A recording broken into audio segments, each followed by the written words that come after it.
talent and the look to receive this cosign after a former industry artist named Jaguar Wright exposed him for requiring a male artist by the name of Christopher Williams to give him a little extra for a record contract. She had walked in on Diddy while Christopher Williams was servicing Diddy. What's good, y'all? Welcome back to another reaction on this channel, man. Today we are in tune for another very interesting topic of conversation, okay? Now, in today's video, we're going to be discussing one of hip-hop's gatekeepers. Now, we make mention of this topic on this channel several times in the past, but I've never quite defined it for you guys. So I pulled up a link here on Google, literally just typed in gatekeeper. And this is what it's defined as.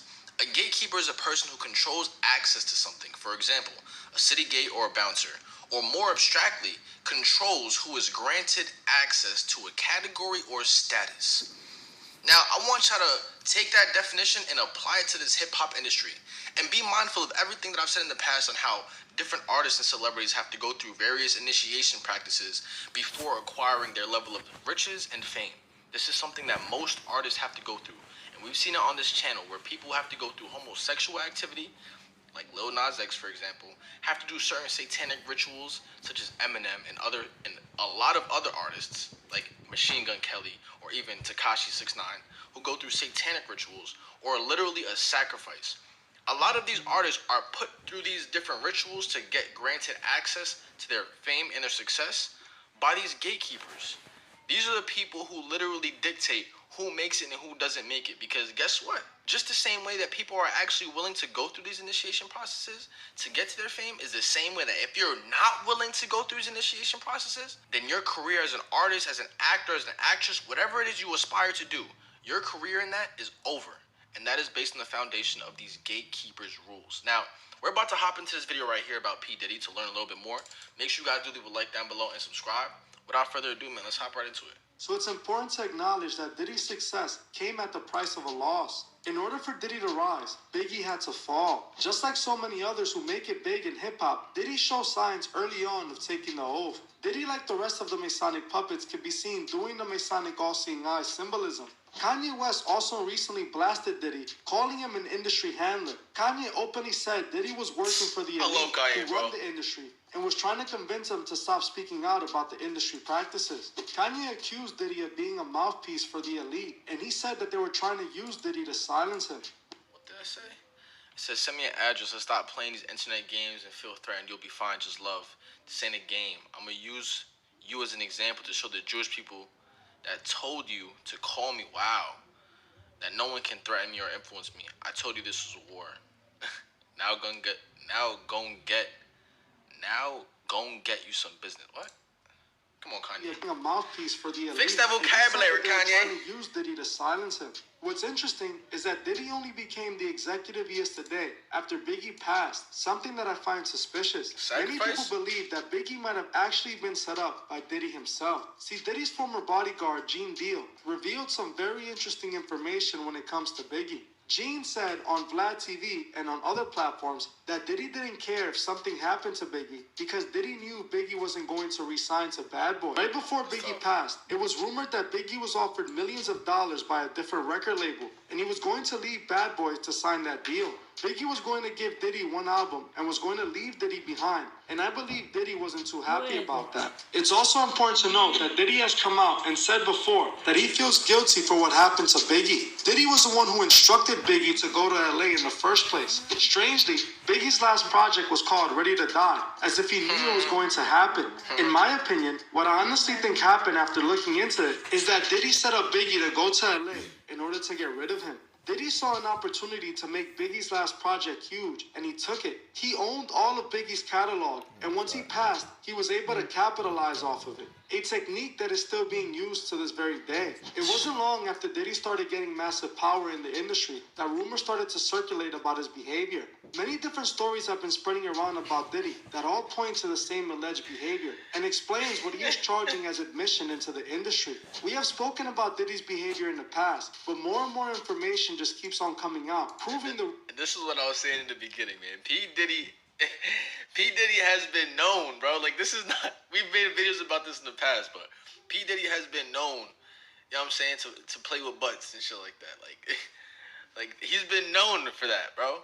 Same way Birdman Young Money, Cash Money was controlled by Birdman. Think of all of the artists that came from Birdman. Lil Wayne, Tyga, Nicki Minaj, even Drake. All of those people were literally funneled through Birdman under Cash Money or Young Money, Cash Money Records, okay? Bro, there have literally been clips of Birdman kissing men on the lips, like what's good, daddy? You know what I'm saying? Like, on some, that's a little abnormal to me. And P. Diddy has been exposed for doing the same thing. Rumors must be true. According to many artists and people who are in the industry, allegedly, Diddy requires something way more than just talent and the look to receive his cosign. Diddy wants artists to give it up to him for his cosign. Yeah. Allegedly, he requires male artists to give themselves to him in order to sign them or give them an opportunity. Like we spoke about before, these allegations started to really spread about Diddy after a former industry artist named Jaguar Wright exposed him for requiring a male artist by the name of Christopher Williams to give him a little extra for a record contract. Wow. Jaguar Wright claimed that one... I've been getting paid $1,000 a month, if not more, just from this app on my phone. And I don't know if... Wow. Jaguar Wright claimed that one of Diddy's former entertainment lawyers told her she had walked in on Diddy while Christopher Williams was servicing Diddy. Jaguar... I gotta react to this. That's not funny. A lot of these people and the artists are, you know what I'm saying, in the industry are a little down low, but I gotta react to this video. She over here exposing, okay. Claims that the lawyer told her that Diddy approached her about what she saw and told her that he does what he wants and fired her. Diddy has never publicly responded to these allegations, and I'm pretty sure I know why. Jaguar also claims that Diddy had something to do with the passing of his former partners, a part of Uptown Records. She recently did an interview where she brought up an interesting point when she said all the founders of Uptown Records mysteriously passed except for Diddy and I'll Be Sure. And strangely, I'll Be Sure was in a hospital in a coma for months. I'm sorry, I'm a little upset about it because Al Be Sure just came out his coma. I've been talking to Al. We've been texting back and forth, and I'm just glad that he's alive to text. But when you think about Kim, I was thinking to myself the other day, Uptown Records started with 5 people. Andre Harrell, Al Be Sure, Heavy D, and Puffy. And Kim was the longest working employee. He was there from the very beginning. She's Andre's personal assistant. Kim is dead. Heavy D is dead. Andre Harrell is dead. The only 2 left are Puffy and Al almost died. Isn't that interesting? Heavy D was found face down in the heart attack. Andre Harrell, heart attack. Kim died from pneumonia. Another person who came out and exposed Diddy was one of his former bodyguards who told a strange story about Diddy and Ja Rule. That's crazy, bro. Diddy's bodyguard told the story of how he recalls a time he was out shopping with Diddy and Diddy decided to go to an adult toy store. His bodyguard then claims he witnessed Diddy purchase adult toys that are specifically designed for women. The bodyguard claims that he asked Diddy what was those toys for, with Diddy responding to him, let him do his shopping by himself. His bodyguard explains that Diddy would just prepay for what he wanted by giving the store a brown bag full of money. The employees would discreetly bag the items Diddy chose so no one would know what he was buying. Diddy's bodyguard then claims that Diddy would later meet with Ja Rule and take those toys with them into a room alone, where they would stay there for hours. Another person to expose Diddy regarding this type of behavior was Exhibit, who claims Diddy took him to a party where all he saw was a bunch of guy-on-guy activities. We get to this club, and we walk in the back ways. This is what I was talking about. Nobody in there. You know, the club is going. This right here is the clip that we reacted to in the past. It's all jumping, and then I'm sitting there with old girl. So then, you know, he's doing his business. We go down and get a drink. You know, we sitting there vibing to the music, and then she point over the corner. It's 2 dudes kissing. You know what I'm saying? I'm like, the fuck is this? You know what I'm saying? So I'm like, hey, then there's girls in the club too, and then she pointed another direction. It's another dude over there, like. 50 Cent also claims that Diddy tried to do the same thing to him. 50 Cent claims that Diddy would often ask him to hang out, but he always refused. 50 even claims that one time, Diddy even offered to take him shopping and pay for it. Like 50 was a girl he was trying to impress. We saw this too. Puff was like, first he was amping him to get style. Then he was like, yo, when we gonna get the chance to, to kick it, like, we can hang out. We gotta kick it. Puff. Okay. He telling me we gotta kick it, and he's like, yo, why don't we, like, go shopping or something? I mean, like, I pay for it. I was just like, that was a little fruit. Puff is a fruit pie.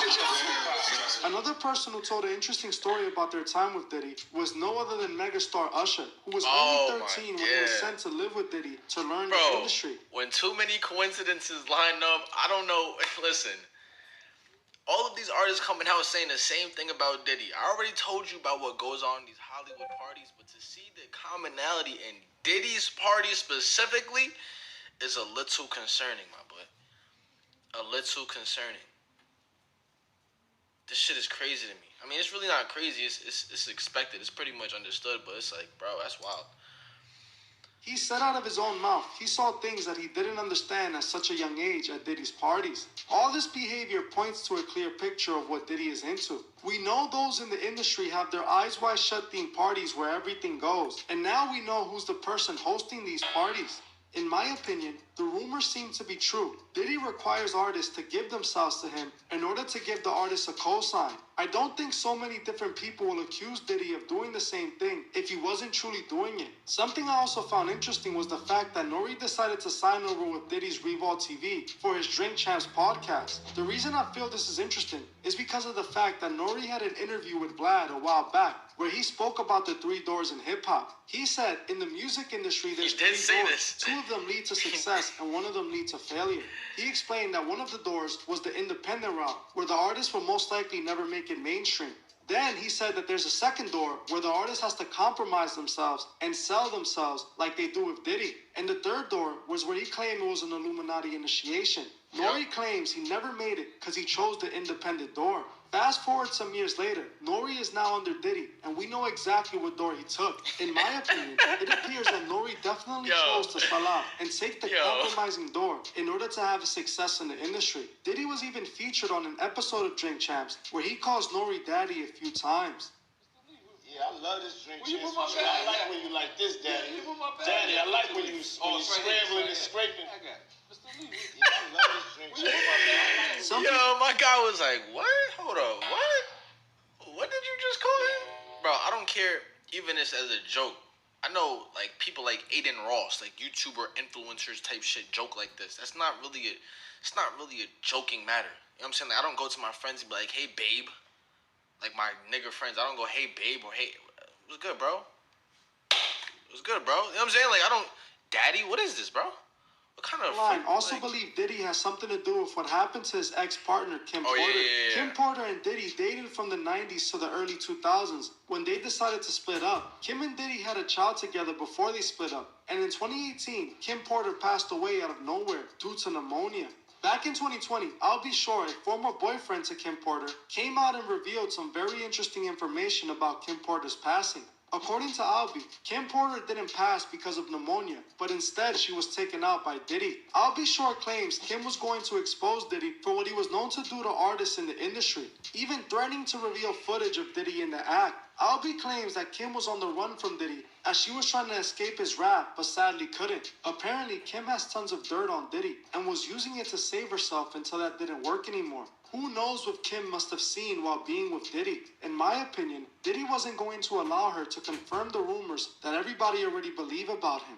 We must understand why Diddy requires this for his cosign, as those who are above Diddy require this from Diddy himself. Those who run the industry are occultists who see themselves as gods. This is Diddy's way of flexing his power and showing that he is a god and that he can have whatever he wants. This is the price of admission for the industry. This is what you gotta give Diddy if you want to be a star. So many people have exposed Diddy, and Diddy never seems to respond to any of it. No one does anything because Diddy is a gatekeeper, and he is protected by the elite who are above him. Diddy isn't the only one who operates this way. He is just the one who's being exposed. All the gatekeepers partake in the same behavior. So many of the biggest stars in... Here we go.